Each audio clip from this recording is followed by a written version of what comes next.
Terre de Talent Bernay, je me trouve en compagnie d'un des visages bien connus de l'activité commerciale bernayenne. Il s'agit de Carlos. Bonjour Carlos. Bonjour Dom.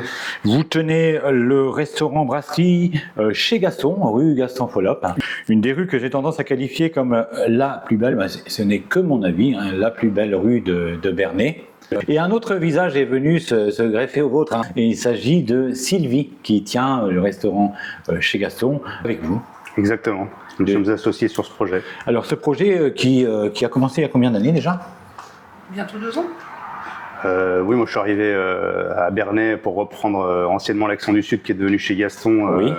En mois d'avril 2024. Le commerce bernayen, en tout cas le commerce de bouche, se porte pas si mal que ça et je dirais même qu'il se porte bien. Effectivement, et je trouve qu'il y a beaucoup d'attentes de la part des Bernayens et des villes aux alentours. Il y a un certain dynamisme et ils sont en attente de nouveautés, de propositions et voilà, on essaie de répondre à ça. Les membres de Terre de Talent reconnaîtront tout de suite que je me trouve pas, en ce moment chez Gaston, mais dans un autre endroit. Mais il est totalement méconnaissable. Même si on veut essayer de chercher, c'est méconnaissable. Et j'ai l'immense avantage d'être ici en avant-première, juste avant l'ouverture. Il s'agit du restaurant chez Marguerite.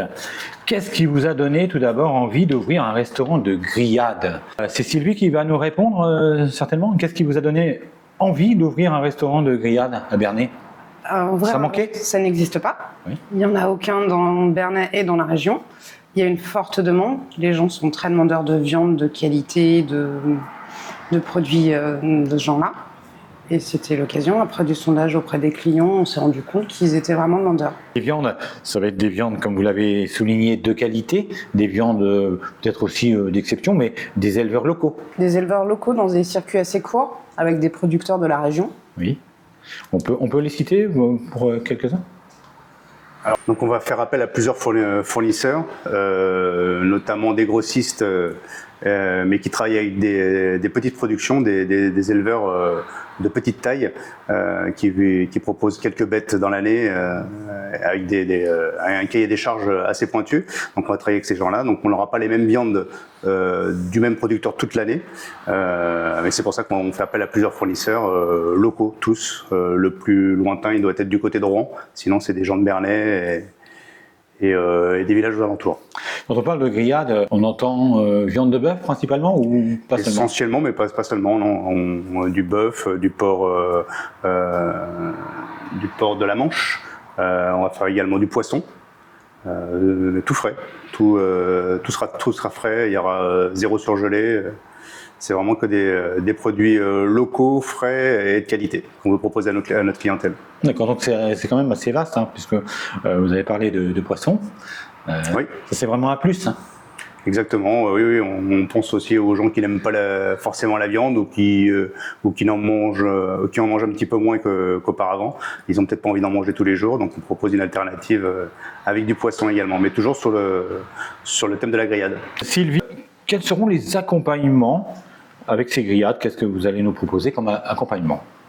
On va proposer des frites, obligatoirement. Il y a beaucoup de demandes, de la salade, des légumes frais travaillés. Les incontournables frites avec des pommes de terre maison? Oui.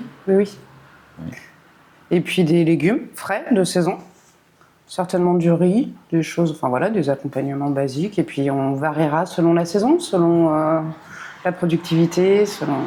Le restaurant s'appelle Chez Marguerite. Alors après Chez Gaston, il y a Chez Marguerite. Est-ce que c'est un petit nom d'une personne importante dans votre famille ou ça n'a rien à voir?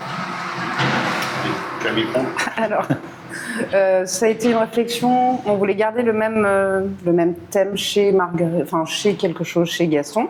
Et puis en discutant, en plaisantant aussi, la viande, les grillades. Le film La Normandie, Fernandel, le film La Vache et le Prisonnier, oui.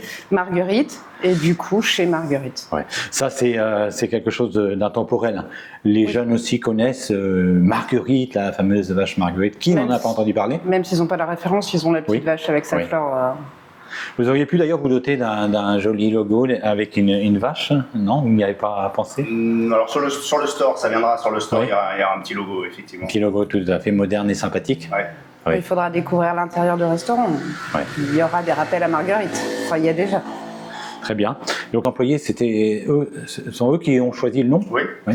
On a réfléchi à plusieurs. Toute Ouais. l'équipe a émis son idée et on est arrivé à cette Et conclusion. vous avez voté à main levée. Exactement. Le choix de s'installer, donc il faut dire que c'est votre deuxième affaire, Oui. de s'installer au boulevard du But et à proximité de la gare SNCF, hein, c'est ça qui a motivé votre choix? Ça a été une de la gare. opportunité. C'est un endroit qui était fermé depuis quelques mois.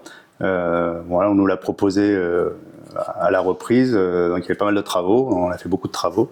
On a dû tout rééquiper parce qu'il n'y avait plus rien, il n'y avait plus de chaises, plus de tables, plus d'équipements de cuisine, il n'y avait plus rien. Donc ça a été un investissement assez conséquent. Mais on s'est dit que l'endroit se prêtait à ce qu'on voulait faire. C'est pas très grand, mais il y a une belle terrasse et c'est très bien placé en face du parking de la gare. Donc c'est très très facile d'accès. Voilà, on s'est dit que Vous c'était avez poussé un petit peu les murs, hein, parce que et c'est beaucoup plus lumineux que ce qu'on pouvait Oui, connaître. on a beaucoup éclairci, dans oui. le passé. Oui. Oui. Oui. Vous gardez une partie du personnel de chez Gaston pour venir ici, ou vous avez élargi votre équipe? Alors on a embauché depuis quelques mois chez Gaston, notamment pour l'été. Puis là, il va y avoir une baisse d'activité là, avec les mauvais jours qui arrivent. Il y a une partie de l'équipe effectivement qu'on va ramener ici. Donc un chef, un cuisinier, un serveur et moi-même. Donc on va être 3 pour démarrer. Peut-être après avec un alternant ou 2 en école de restauration qui vont venir nous rejoindre. Est-ce qu'on peut ajouter quelque chose à tout ce que nous avons dit? Les jours d'ouverture, oui, on va être ouvert du mardi au dimanche midi. Donc mardi jusqu'au samedi midi et soir, et plus le dimanche midi. D'accord. Il n'y a pas beaucoup de restaurants ouverts le dimanche midi dans la région, donc on s'est dit que Ah oui, c'était une belle opportunité. ouais. Oui. On ne seront fermés que le lundi. Au niveau tarif, on reste à peu près comme chez Gaston. Un petit peu plus au-dessus en termes de tarifs parce que la viande de qualité c'est cher. Oui. Donc forcément on ne pourra pas pratiquer les mêmes tarifs que chez Gaston où c'est plus de la brasserie. Puis l'idée c'était de capter une clientèle un peu différente aussi, de toucher une autre clientèle qui vient pas chez Gaston parce que justement c'est la cuisine plutôt pour le midi assez simple. On voulait toucher une clientèle qui cherche une découverte des produits de la région. De qualité, et donc voilà, c'est pour ça qu'on a décidé. Lorsque j'évoquais l'accompagnement, lorsque je parlais d'accompagnement, il y a aussi l'accompagnement en boisson. Et à ce titre, une bonne viande s'accompagne souvent d'un bon vin. Oui, on a sélectionné une carte des vins assez conséquente, avec des rouges, des blancs, des rosés, quelques cocktails également, du champagne. Voilà. On a une belle carte. Oui. Ouais. Alors pour terminer, parce que je vois autour de moi, il y a pas mal de choses qui marquent le regard. En tout cas, il y a des éleveurs qui ont remporté des prix, les fameux prix des comices agricoles. On connaît par exemple, il y a Conchamlouche, tout ça, donc au niveau des comices. Donc ça c'est une référence pour la clientèle. Exactement.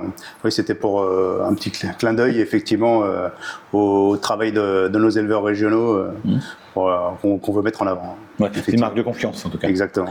Voilà. On va citer l'adresse et puis le numéro de téléphone. Donc l'adresse est située au 29 boulevard du But et le numéro de téléphone 09 81 11 51 35. On répète. 09 81 11 51 35. 09 91 51 35. Voilà, donc tout est dit. Jour d'ouverture officiel. Entre le 23 et le 30 septembre. Il n'y a pas de date précise encore. Nous l'annoncerons sur les réseaux sociaux. Voilà, et sur Terre de Talent, bien sûr. Bien entendu. Sans aucun souci. Merci Sylvie et merci Carlos, parce que j'aurais tendance à vous appeler Gaston, mais non. Non. Et non.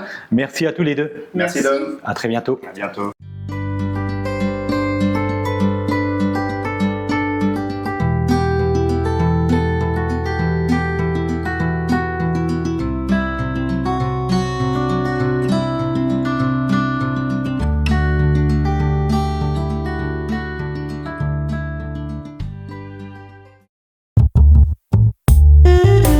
Terre de Talent Bernay,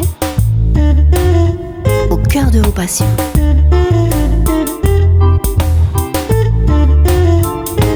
Dum dum dum dum.